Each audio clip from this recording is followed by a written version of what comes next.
Witam Państwa tym razem nie z Muzeum II Wojny Światowej w Gdańsku, ale z klubu bokserskiego Ring Free City. Temat, którym dzisiaj się zajmiemy wspólnie z panią Eleonorą Pietrzykowską-Szafran, z Mariuszem Wachem, Maciejem Brzostkiem i Marcinem Marczakiem, jest bowiem nie tylko historyczny i wojenny, ale także sportowy i pięściarski. 80 lat temu, 14 czerwca 1940 roku, z Tarnowa do niemieckiego obozu koncentracyjnego Auschwitz wyjechał pierwszy transport z polskimi więźniami. Byli wśród nich młodzi konspiratorzy, obrońcy Polski z wojny obronnej roku 1939 i inni więźniowie tarnowskiego więzienia. Z 728 osób, które wówczas opuściły Tarnów, zaledwie około 300 przeżyło II wojnę światową. Wśród nich był patron tego klubu, Tadeusz Teddy Pietrzykowski. Tadeusz Pietrzykowski urodził się w roku 1917 w Warszawie. Interesował się sztuką i plastyką od najmłodszych lat, ale także sportem, szczególnie piłką nożną i boksem. W latach 30. stoczył wiele pojedynków w barwach warszawskiej Legii, a jego trenerem był legendarny dziś Felix Papa Sztam. Sztam określał Pietrzykowskiego jako utalentowanego boksera, ale wymagającego także ciężkiej pracy. Teddy potrafił zaskoczyć swoim talentem i swoim bokserskim profesjonalizmem. Jak wtedy, 9 marca 1935 roku, kiedy stanął naprzeciw mistrza Polski w wadze muszej i faworyzowanego wówczas w walce z Teddym Antoniego Czortka. Pierwsze dwie rundy należały do Teddy'ego, posłał nawet Czortka na deski. W trzeciej rundzie obaj byli już zmęczeni, ale Teddy wykazywał więcej dynamiki i inicjatywy. Wygrał tą walkę, choć nie zdobył tytułu mistrza Warszawy, ulegając w finale zawodnikowi Maccabi. To, co nie udało się w roku 1935, udało się 2 lata później.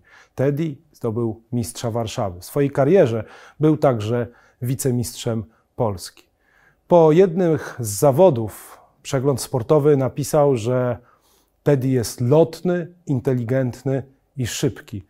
A to, co potrafi szczególnie dobrze, to dopasować swoje możliwości i umiejętności do umiejętności i walorów swojego przeciwnika. Gdy wybucha II wojna światowa, Tadeusz Pietrzykowski nie jest już zawodnikiem Legii Warszawa, ale jest nadal wielkim polskim patriotą. Zgłasza się na ochotnika do obrony Warszawy. Zostaje żołnierzem pierwszej baterii obrony Warszawy i operuje w granicach ulicy Opaczewskiej, Placu Zawiszy. Broni też przed Niemcami swojej dzielnicy, czyli Ochoty. Po wkroczeniu Niemców do Warszawy ma 2 możliwości. Rozważa dalszą walkę o niepodległą ojczyznę w myśl słów świętego Augustyna: dopóki walczysz, jesteś zwycięzcą. Najpierw zostaje żołnierzem podziemnej konspiracji. W listopadzie roku 1939 składa przysięgę jako żołnierz Związku Walki Zbrojnej. Ostatecznie jednak podejmuje decyzję, aby opuścić Polskę i przedostać się do Francji, gdzie jest formowane wojsko polskie gotowe do kolejnego starcia z Niemcami. Poprzez Zakopane, tereny Słowacji, dociera do granicy węgiersko-jugosławiańskiej. Tam niestety wraz ze swoim kolegą Tadeuszem Kasprzyckim zostaje aresztowany. Poprzez więzienia w Nowym Sączu, w Muszynie, gdzie jest brutalnie przesłuchiwany, trafia w końcu do Tarnowa. W tarnowskim więzieniu jest 14 czerwca 1940 roku. Poprzez puste ulice Tarnowa przechodzi do rampy kolejowej i rusza transportem, pierwszym transportem do niemieckiego obozu koncentracyjnego Auschwitz. Tam przydzielono mu numer 77. Trafił więc do miejsca, w którym swoje życie straciło ponad 1 milion ludzi. Polaków, polskich Żydów, Żydów europejskich. Trafił do miejsca, które jest w dzisiejszej wyobraźni, w powszechnej świadomości w Polsce i na całym świecie synonimem niezasłużonego, hiobowego, przerażającego cierpienia ludzi. Miejscem, w którym okrucieństwa Niemców wobec Polaków jako pierwszego celu agresji niemieckiej opisuje w swoich wspomnieniach Tadeusz Teddy Pietrzykowski. Kiedy otworzono drzwi, wykrzykiwano w języku niemieckim: wy przeklęci Polacy, bandyci, alles raus, abtreten. Obok rampy spostrzegliśmy dziwnie ubranych mężczyzn, ubranych w coś, co przypominało niby mundury marynarskie, noszących na rękawach opaski z napisem kapo. W rękach trzymali kije, więc orientowaliśmy się, że nie będą do nas nastawieni przyjaźnie. Popędzono nas w kierunku furtki. Biegłem jako jeden z pierwszych. Na placu, przed tak zwanym Stabsgebäude, ustawiono nas w kilka rzędów do stolików, przy których siedzieli ubrani po cywilnemu mężczyźni. Odebrano nam chleb wydany przed odjazdem z Tarnowa przez Polski Czerwony Krzyż. Ja starałem się spożyć jak największą ilość chleba, jakby podświadomie zdając sobie sprawę z tego, że będzie go nam brakowało w przyszłości. W Auschwitz Tadeusz Pietrzykowski jest początkowo przydzielony do komanda kosiarzy, pracuje też w obozowej stolarni, ale nie wyobraża sobie swojej roli bez kontestowania zła. Zła, tym razem zamkniętego w obozie koncentracyjnym. Przystępuje do Związku Organizacji Wojskowej, którą założył dziś wielki polski bohater, a wówczas występujący pod pseudonimem Tomasz Serafiński, rotmistrz Witold Pilecki. Ta organizacja pomagała więźniom przeżyć, pomagała zdobywać pożywienie, kontaktowała się także ze światem zewnętrznym, wysyłając informacje o barbarzyństwie, do jakiego dochodziło w Auschwitz. Członkowie Związku Organizacji Wojskowej przygotowywali także ewentualne możliwe oswobodzenie obozu koncentracyjnego. Zapis współpracy Tadeusza Pietrzykowskiego ze Związkiem Organizacji Wojskowej założonej przez Witolda Pileckiego znajdziemy też w raporcie Witolda Pileckiego, który dziś powinien stanowić dla nas lekturę obowiązkową.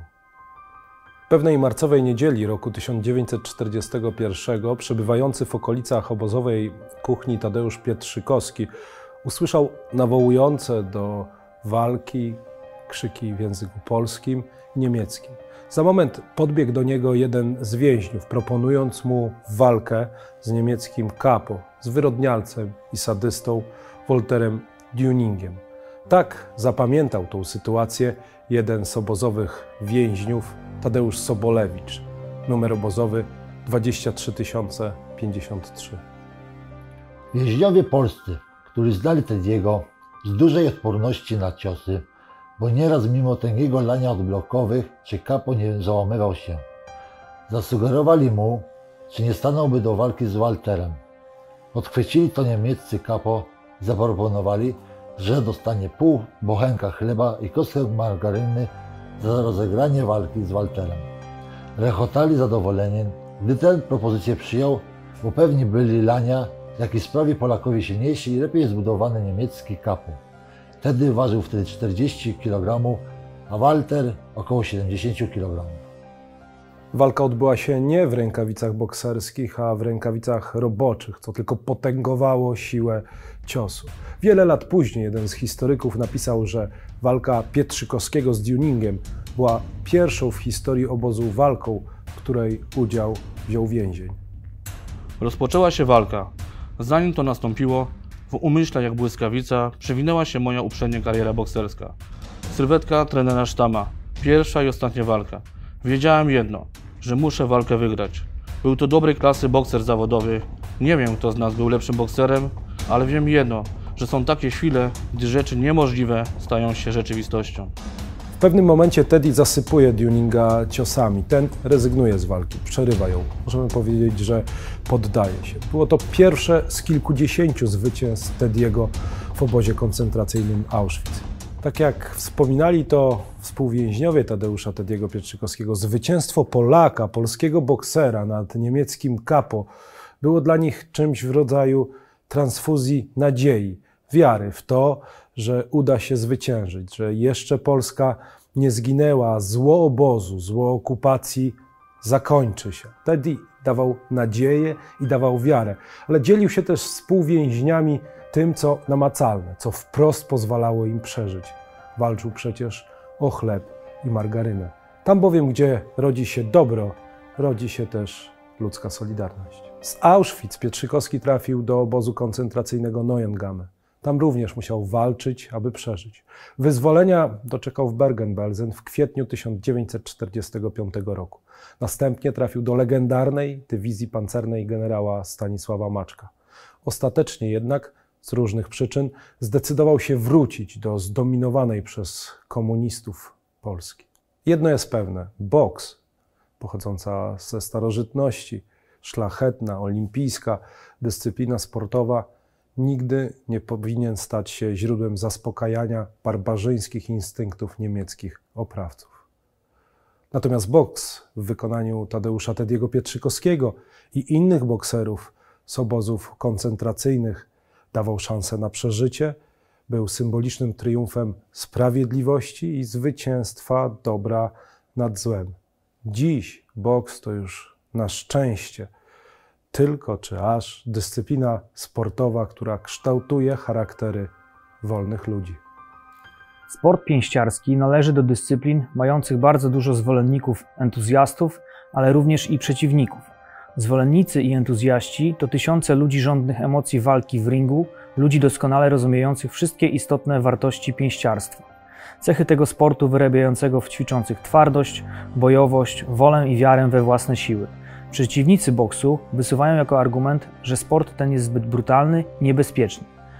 Pojęcie takie jest trochę nierzeczowe i naiwne.